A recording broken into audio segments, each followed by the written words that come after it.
Hey, it's the Misery Machine. I'm Drewby. And I'm Yergy. This week... I know we said we were going to do something more lighthearted. But we didn't. I'm so sorry. It's for an important reason. As some of you may know, this is Pride Month. Because of that, we felt compelled to do the most famous... hate crimes, essentially, in the state of Maine. Yeah. Which actually kicked off a lot of the programs in Maine for the LGBT community. Yes. So this is the Charlie Howard killing. And this seems like a weird thing. Oh, we're celebrating Pride Month, so let's cover a gay man who was killed. But it's very important because this is something that didn't get national attention, like, say, the Matthew Shepard killing did. And also, I just don't feel, even though it was kind of famous in our state, it quickly fell by the wayside. I didn't know about it until I was much older, and the people who took part in the killings got a very light slap on the wrist. It's just absolutely unthinkable compared to what would happen nowadays. So I think it really bears having awareness being raised about it. If you're listening on YouTube, please like and subscribe. We're almost at 450, and that's growing really fast. So thank you to everybody who's been helping us with that.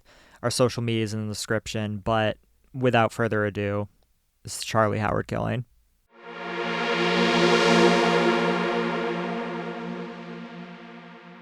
Charlie Howard was born in Portsmouth, New Hampshire on January 31st, 1961. He was a young, fair-haired, effeminate man. Charlie was small-boned and suffered from severe asthma. He was often made fun of as a small child, and he was bullied in high school due to his sexual orientation. He did not attend his graduation to spare his family from the taunts he often received. With his poor grades, he knew college was not for him. Charlie left Portsmouth, New Hampshire, and eventually landed in Ellsworth, Maine. When the relationship that he was in ended in January 1984, Charlie left Ellsworth for Bangor, Maine. In Bangor, Paul Nodden and Scott Hambleton befriended Charlie. Charlie was homeless with no prospects, and Scott and Paul welcomed Charlie into their home.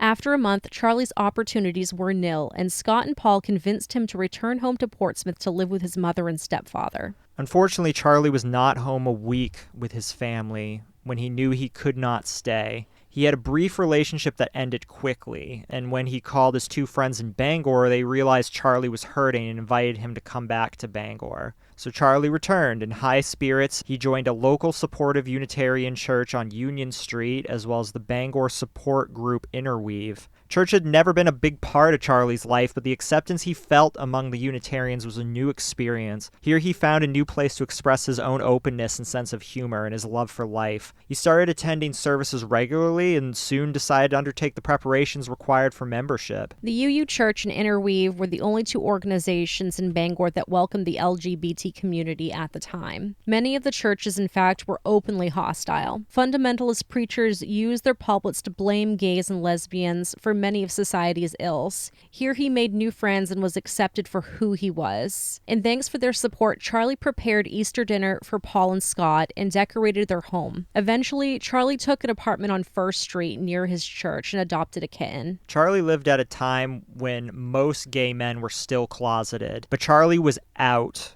and even flamboyant to an extent. If he felt like, quote, sissying it up, for example, for those who don't know what that means, wearing makeup, jewelry, and feminine accessories, he did so. He was also known for singing the song I Am What I Am from the musical La Cage aux Folles. In 1984, many were not tolerant of gays and lesbians, and victims of gay bashing often did not report the incidents to the police. Especially in Maine. Charlie was often tormented by local high school boys and was asked to leave a local nightclub called the West Market Disco, which was not open when I lived in Bangor, when he danced with a man. Charlie was accosted by a woman in a local market one day who shouted epithets at him such as, "You pervert, you queer." Frightened, Charlie quickly left, but as he was leaving, he stopped, turned around, and blew a kiss. After this, Charlie was more wary of strangers. Leaving his apartment one day, he found his pet kitten dead on the doorstep. It had been strangled. On Saturday, July 7th, 1984, Charlie attended a potluck supper at Interweave, leaving the party at about 10 p.m. with his boyfriend Roy Ogden. Charlie decided to walk to the post office to retrieve his mail. As Charlie and Roy walked up State Street and began to cross the Kenduskeag River Bridge, a car full of high school teenagers began to slow down. In the car were Shawn Mabry, Jim Baines, Daniel Ness, and two other unnamed girls. They had been at a party and had left to purchase alcohol with a fake ID key that one of the girls had in her possession. Seeing Charlie, the boys got out of the car and decided to give chase. The 2 girls remained in the car. Charlie began to run where he recognized the vehicle from an earlier incident. Shouting epithets, the boys gave chase. Charlie fell because of his asthma and could not catch his breath. Roy Ogden ran further down State Street and stopped and observed what was about to happen. Pouncing on Charlie, the boys began beating and kicking him. Jim Baines shouted to throw Charlie over the bridge and grabbed him by the legs. Jim Baines and Daniel Ness grabbed Charlie and they began lifting him. Pleading for his life, Charlie grabbed the rail and begged them not to throw him in the river as he could not swim. Prying his hand loose, they began to pitch him over the rail, with Shawn Mabry giving the final push. The boys then returned to the car, which the girls were trying to start. Spying Ogden, they threatened him not to tell anyone. Why do I have to cry all the time? Because this happened in our backyard, and this is really gross. I think, like, we forget just how much heinous stuff like this happened to, LGBT people for a very long time. I have to say sorry to Eddie, because I know he doesn't like to listen to when I cry, but I'm sorry. We didn't expect that to No. happen either. Yeah, I mean, like, reading this out loud, I kind of get emotional too, because I was just like, holy shit, this was a real thing, like, not too long ago. We don't really see stuff like this. This was actually anymore. Like the first hate crime I learned about, because I was the president of my school civil rights team in the 90s when they first started making those. This was the first hate crime I had learned about. Mine was Matthew Shepard. We can talk about our own experiences with that, growing up and just seeing that sort of stuff. But, finishing this. Okay. Yeah, so they spied Roy Ogden and they threatened him not to tell anyone. Roy Ogden then ran for help and pulled the first fire alarm he came to on State Street. Soon the sirens could be heard. An immediate search for Charlie began among the concrete walls that retained the Kenduskeag. At 1 a.m., Charlie was found. An autopsy would show he had suffered from a severe asthma attack and drowned. Returning to the party, the boys bragged about the encounter. The next day, one of the boys turned himself in after he learned that Charlie had died. The other 2 boys decided to leave town on a freight train and thought better of it. Returning home, they were arrested. I'm just so shocked that they didn't think that this wouldn't kill somebody. Right, especially if they're saying that they can't swim. That river isn't the calmest river sometimes, and I'm pretty sure there's a waterfall or a dam that it leads to. So to kind of explain what this is, because a lot of people are not going to be from the area. So the Kenduskeag River stream, that goes down State Street, which is basically downtown Bangor. It's where all the shops are. It's where all these crazy one-ways are. It goes right down there, and then it empties into the Penobscot, which is the big, busy river that follows along where the waterfront is, where the concerts are. Yeah. But if you can't swim, there's no way to get out, because there's cement retaining walls. So if you can't swim, you're fucked. You're not going to get out. Yeah. And that's why he drowned. So now, after looking at a picture of it, I think that even if you could swim, you would drown, because the walls are just so high and there's no way out. There doesn't seem to be anything to hold on to or climb up out of. There really isn't. So if my memory serves me correctly with this, it is those retaining walls all the way until it hits the Penobscot and empties into the river in Pickering Square. So unless you are a very good swimmer and can just ride it out, or can float on your back, or float on your back, it's kind of hard to do with clothes on. Yeah, I don't believe you can get out until there. I mean, it's not that far, but if it's rough or you're not a good swimmer, it seems like a safety hazard that there should be something there to hold on to in case somebody falls. Yeah. It seems like a huge drowning hazard. I wonder if people drowning in that river is not an uncommon thing. Yeah, I'm not 100% sure. I mean, I haven't really walked that area in a long time. If we head up to Bangor anytime soon, we can go ahead and stop. It's a nice area anyway. Yeah, I've been down a really there nice multiple area. times. We discussed this when we talked about Annalise Heinig. There are a bunch of deaths in Maine from people mysteriously being pushed into or falling into bodies of water. This river, was that one of the places where there were mysterious deaths? So, no. Not in the Kenduskeag, but Penobscot, yes. So that gentleman that I knew from the Maine punk scene up in Bangor, Junebug, he went into the Penobscot around that area within a mile, they believe. So that was one that we kind of covered in that episode. And then there was a gentleman who went into the Stillwater River that connects into the Penobscot up in Orono. So within a 5 to 10 mile radius, yes. It's so scary. And this was done openly. Yeah, so after the boys were arrested, they were sent to Hancock County Jail, and they were later released into their parents' custody. That's strange. I don't know why they sent them to the Hancock County Jail. Why wouldn't they just send them to Penobscot? Was there not a Penobscot jail back then? Might there must not have been. I mean, this was almost 30 years ago, so it's but, hard to like, say. Penobscot County's bigger than Hancock. Yeah. So that's just interesting. Anyway, tangent. The justice system in Maine is weirdly set up, but they were all tried as juveniles, despite, I don't have their ages, but they were at least 16 years of age. They were like 16, 17 when this happened. Yeah, under the age of 18, but no younger than 16. I mean, they were driving. Yeah, they were all driving. I mean, there could have been somebody in the car who was under 16, but... I know some of them were 16. Yeah, okay.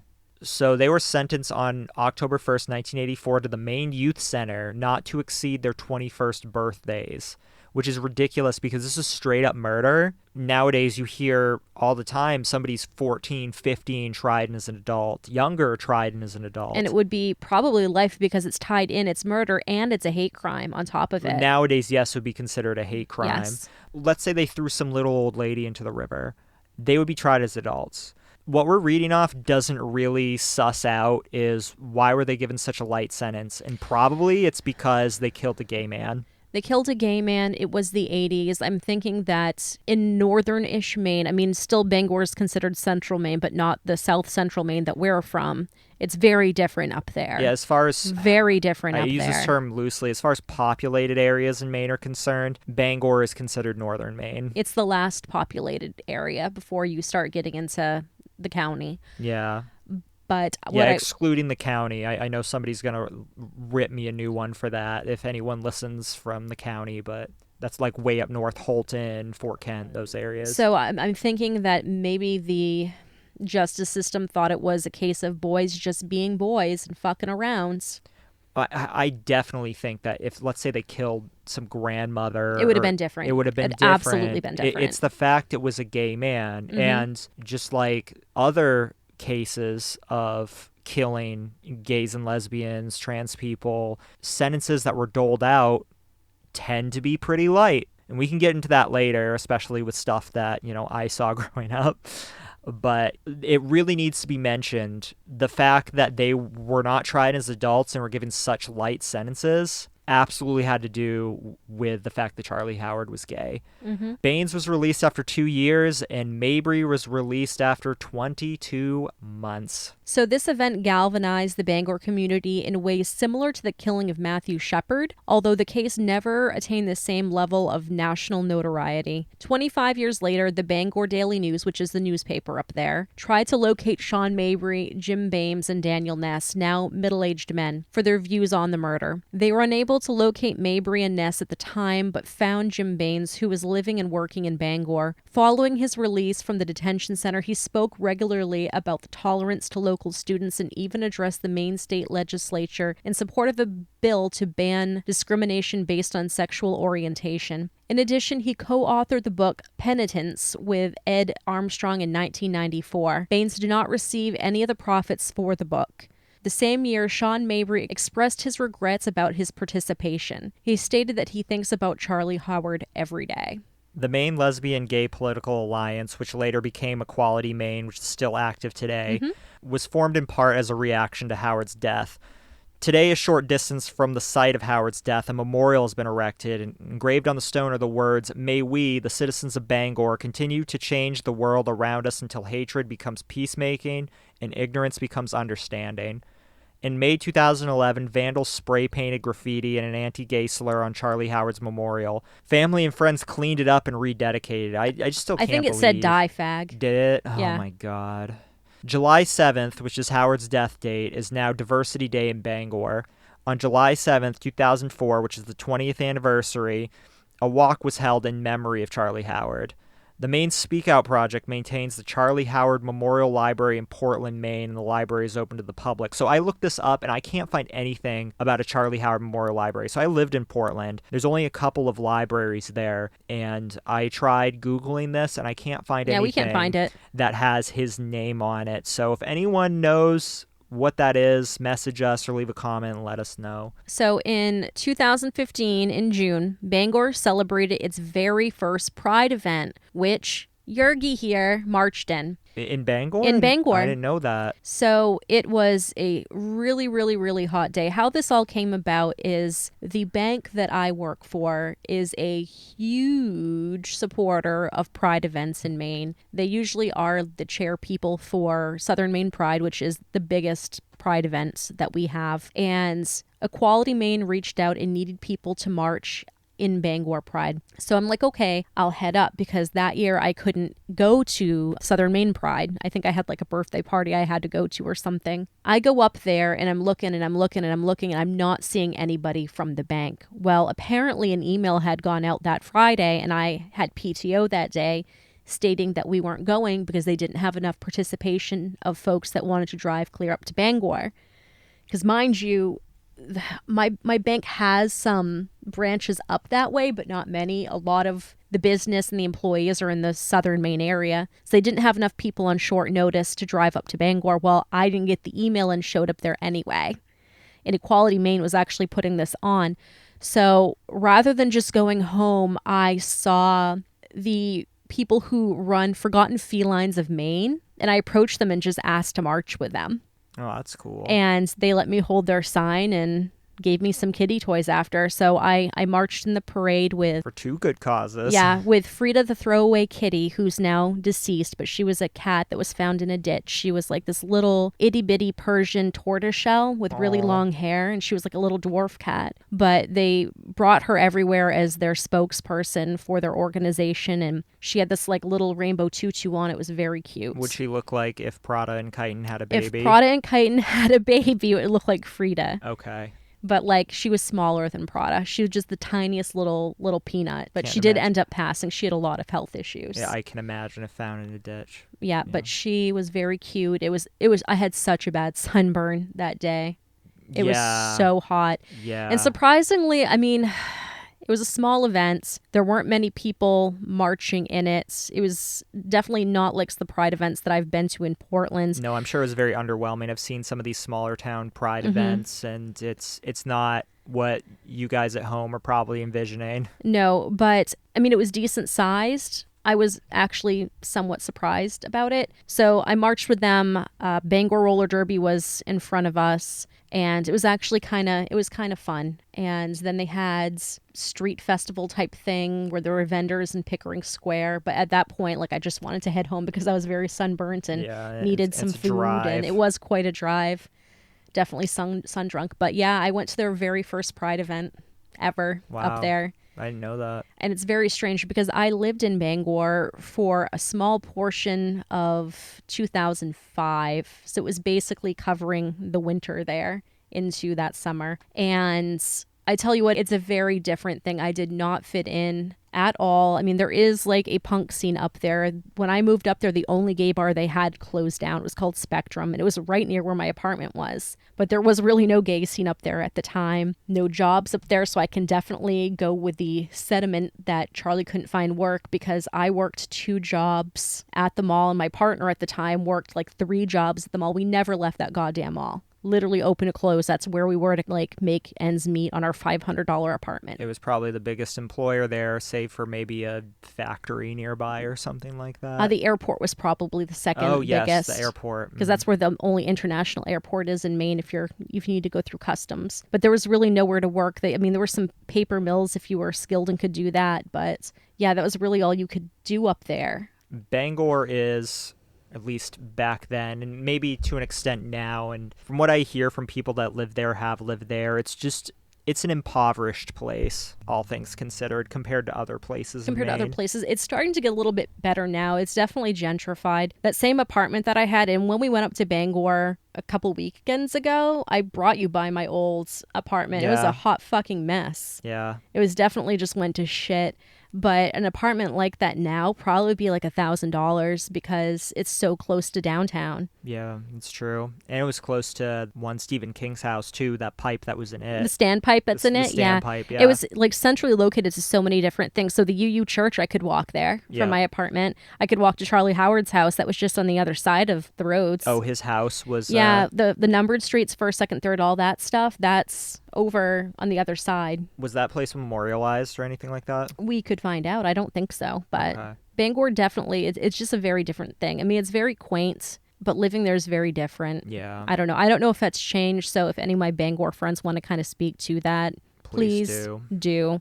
My experience up there, although I found it very quaint and cute, just wasn't really great. I was happy to be back home. So this incident inspired a similar scene near the beginning of Stephen King's novel It, in which 3 homophobic teenagers throw an openly gay man, Adrian Mellon, over a bridge into the Kenduskeag, where he was, did I say that right? Kenduskeag. You're saying it as best as you can. Where he was set upon and murdered by the monster It in the form of Pennywise. This incident was shown in the opening of the film adaptation of the second part of the book of the same name. The murder is also the inspiration for a novel by Betty Green titled The Drowning of Stephen Jones.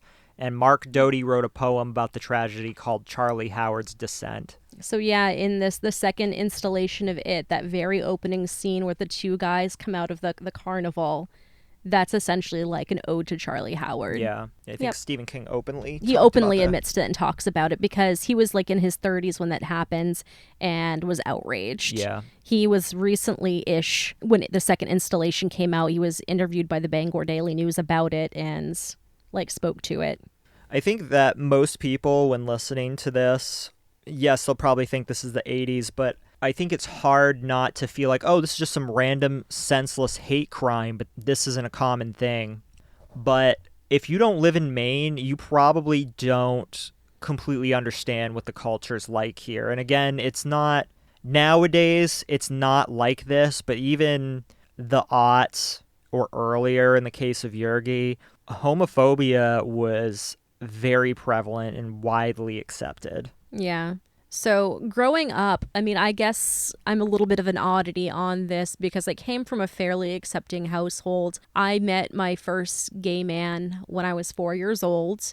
My neighbors would babysit me and my friend's Uncle Larry would come over and he sort of dressed very new wave. I thought he looked like Boy George. I mean, he really didn't, but he wore women's boots, women's clothes. He actually is a drag queen now, and he was the first person that ever served me a drink legally because he worked at the gay bar that I used to go to all the time. So my friend Amanda told me, you know, Uncle Larry is gay. I went home and asked about it. My mom was very upfront about what that meant. So I was like totally okay with it and had some really good gaydar very early. In first grade, I had my first gay friends who's still a friend to this day. He ended up coming out in middle school. Everyone was fairly accepting to him at the time. He was definitely part of our scene and we were like the goth kids and all. But it was when we got into high school that it became a really big problem. He ended up getting kicked out of school due to harassment because the principal didn't want to deal with it and right out told him that if he wanted to get an education, he needed to do it elsewhere. So he ended up dropping out of school, heading up to the Bangor area and joining Job Corps, where he then learned to be a chef. I mean, I don't want to give too many details. I don't know if he wants his story told. I'm sure if he wants to talk about it, he can. This sounds like a way more inclusive environment than what I grew up in. Yeah, but I mean, it was pretty shitty. He ended up being my prom date senior year. Yes, I've seen the pictures. Yes, it was pretty fabulous. I'll ask him if I can show it, but we were crazy. He wore this top hat in a pink cummerbund and we covered ourselves in glitter. It was very stylish. And I wore this hot pink dress and we just sauntered in and the principal's mouth dropped and it was fabulous. It was a pretty gay prom because our advisor came with their partner and it was pretty great. Growing up, there was kids that you thought could have been, and there was always rumors. There was rumors about a ton of people. Like that was just such a commonly thrown around slur was anti-gay slurs. growing up. And when you grow up in the sticks, people talk about things like gay bashing or fag drags or things like that. It's just such this openly hateful thing, to the point where there was nobody in my senior class who was out until after high school. 2 grades ahead of me, there was 2 people who were out, but they were band kids and theater kids. So they had such a large group around them that they were protected. If you didn't hang in such a cloistered environment, because if you were a band or a theater kid, you didn't have all your classes around there, but you could get down there pretty easily. You could spend most of the day there, depending on your curriculum. If you had study hall, you didn't have to deal with anybody fucking with you at study hall. You could get a pass to go just hang out there, and many of them did.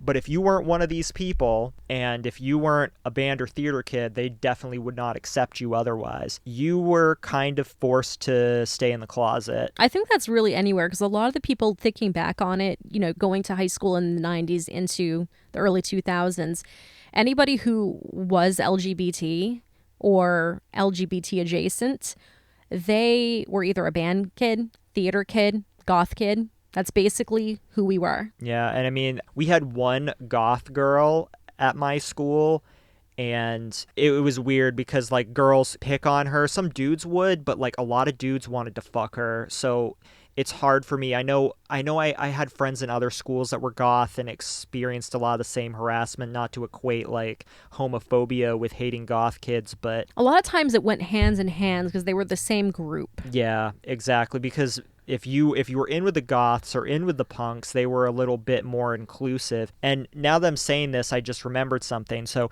everything that I just said about how homophobic my schools were growing up, this applied only to boys. It did not apply to girls. In fact, being a bisexual girl was a very, how do I put this, sought after thing. It was something that many boys found attractive, and so many girls were openly bisexual. Many of them to this present day are not anymore. They were just that way in middle school and high school, and that was okay. That was a very accepted thing. But a boy being gay was not at all. I don't know if that was something that you'd see in other schools. I don't know if other people who grew up around the same time I did or Yergy did, if they saw that type of thing. But that is something that I remember. It was not okay for you to be gay. But if you were a lesbian, totally fine. So I think it's one thing we have to kind of, for people who haven't listened to maybe previous episodes about Drewby's school wasn't that far away from mine, but like the experiences sometimes are like night and day. I would say it's actually rather far away. I was right in the sticks where you were like lived not far from the highway where you could just get to Brunswick pretty easily. Yeah, but when thinking about like the general area, you didn't live way out in the boonies, like out in the county. So you were basically, depending on how you were driving it, like 2 or 3 towns away. Turner is kind of the boonies in some extent. Okay, it's not like as far out as like Buckfield or Sumner, and it's not way ass northern Maine, but you grow up in a very conservative environment, a mostly poor working class farm people who a lot of them are xenophobic, don't like outsiders. What I mean is if someone were to look at a map like of Maine who's not familiar with the area, they would say, wow, this isn't far away. This isn't far away. But in reality, the culture is very different. And actually, Turner to Lisbon is probably 40 minutes, maybe 35. It's a little bit of a drive, but I see what the point you're making is.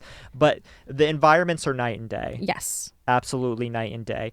I mean, you didn't have kids bringing guns to school. No. I did. And it's not that it was okay to bring guns in school. There were some people who had them in the building, but what was okay was having a gun rack on your truck and having a rifle in there. There were some kids who did that. This is the type of place that I was. People would drive their tractors to school, their snowmobiles to school, stuff like that. This is definitely a rural environment. And I've witnessed multiple times kids fighting. If somebody were to have called one of the people of color in my school a racial slur, the school would have been all over that. But I have seen so many times people openly calling each other faggot in front of teachers and the teachers not doing anything, especially when there was like threats of violence going around. Like the teachers looked the other way a lot of times. So this was an openly hostile environment if you were gay. And I'm happy that my friend group and I were more accepting of those people.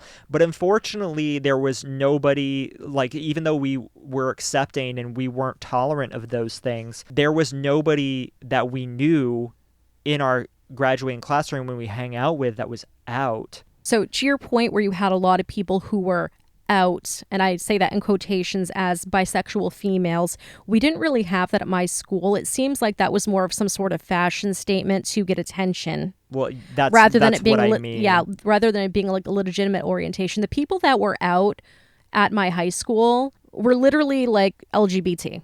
Yeah. There wasn't any of this trying to pander to men. No, it was saying you were bi. It was 100% a pandering thing, and I wish I had somebody that I was close to that was bisexual in high school and now isn't, because I want to talk to them like, what was that like? What was the pressuring like? And between some of the few bisexual or lesbian women at school and the men, where did the pressure come from, and what kind of position did that place you in? Because I was one of the out bisexual women in high school, and I never had any sort of pressure whatsoever from anybody about anything.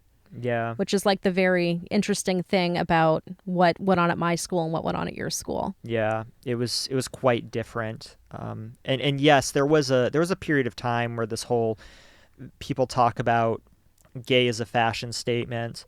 That really only applied to bisexual women, and that was it. That did not, like, doing that as a man, you were at risk. Yeah. Very much at risk. You know, when I think about that place we worked at, yes, I remember one girl in particular who very aggressively tried to convert straight women or tried to find out how bisexual you were and very aggressively sexually harass people, and that was accepted. Yes. However, the gay men that were there, kind of a different story. If they wanted to be predatory, they had to operate in secret or do things a little more subtly, or even just to be gay. It wasn't as this open thing as some of as that woman I mentioned, and I kind of think that my high school in a way was like that. Yeah. So to your point with that, she was pretty sleazy. She wasn't just like... She was just played out nasty. I don't even want to say... I want to say predator. She was a predator. She really was. And to your point about men who were doing the same thing, my roommate at the time was an open gay man, had a drinking problem, and at night sometimes would go in his room after a night of heavy drinking and would flirt with people via Facebook. He was fired for it. He did more than that. He was straight up sexually harassing people. And this is somebody that told me that, don't worry, he's not a threat to me because he's into real men. So yeah, no, I bore witness to a lot of his sexual harassment, but still, like, he had to be subtle about it. Whereas this woman we mentioned, she was very open about it. So we're getting a little off topic here, but I kind of tie that back into like how my high school experience was. That workplace was essentially high school plus, but yeah. Anyways. So anyway, in closing, I'm really sad because this week, I'm on vacation right now, but this week we were supposed to fly out to go see Eddie in Milwaukee. We were supposed to be in Milwaukee for Pride. To go to Milwaukee Pride. Yeah. And I'm really sad. I really wanted to meet Eddie and go to Pride there. It's going to happen at some point. I've never been to Milwaukee either. I've been to Wisconsin twice. I've never been that far out. I've been to Eau Claire. I've been to Madison. I've just never been to Milwaukee. Sucks. Because we could have like done that and gone to wherever the Ripley's Museum is to see Peter Curtin's head. His head is severed and dissected. Yeah, that's at the Ripley's Museum. Not far. I think it's like an hour from Milwaukee. But yeah, I really wanted to go there, and I wanted to visit Dahmer's last residence or gravesite. I don't know what's there, but so basically it's just a big field now. I think when we were talking about some of the stuff with Eddie on the Dahmer episode that we're going to put out at some point, that it's across the street from a hospital, and it's basically just a big open fields Yeah, now. I was looking at it on Google Maps and I was just like, shit. Yeah. But anyways. All right, so we got to wrap this up. So let me do the Apple Podcast reviews. We have one today, and it is fun to listen to, keeps your interest and keeps you coming back. Keep it up. Great work from Garden State Revelry. I think I said that right. So thank you very much for the review. And if you want your review read on our episode, you can leave us a 5-star review and a written review at Apple Podcasts, and we will shout you out on the podcast. Thank you to our patrons, Eddie, Holly, Rowan, and Marky. You are all wonderful as usual. We love you so much. We love you so much. So if you want to be our patron, patreon.com/themiserymachine. And come hang out with us. Yeah. Discord, Snapchat. You get postcards. Postcards are going out today. Join our Facebook group. Yeah, join our Facebook group, which I don't think has a hyperlink, but it's in the description. It has like a hyperlink that doesn't make sense. So, I mean, that kind of is what it is because Facebook sucks. Facebook doesn't make sense. Get zucked. Anyways, happy Pride. Yes, happy Pride. I wish that we were out there celebrating it as well as if you were listening and planning to attend Pride this year. I'm sure you're quite disappointed, but I have faith for next year. I really hope so. My work's putting on a virtual one Monday, but I'm sure it won't be that great. Yeah, I'm sure it will suck, especially since it's your work doing it. Yeah. Because people who make Pride corporate don't actually care about queer people, but anyways. Not really. Anyways, let's not get me fired yet. Yep. I mean, I feel the same way. However. It's nice when marginalized people become social currency to businesses. Okay, I'm done. I'm done. Right. Anyway, we love you, and until next week. Till next week, stay safe. Yep. Lots of loves and kisses and hugs. Yeah. Okay, bye. Bye.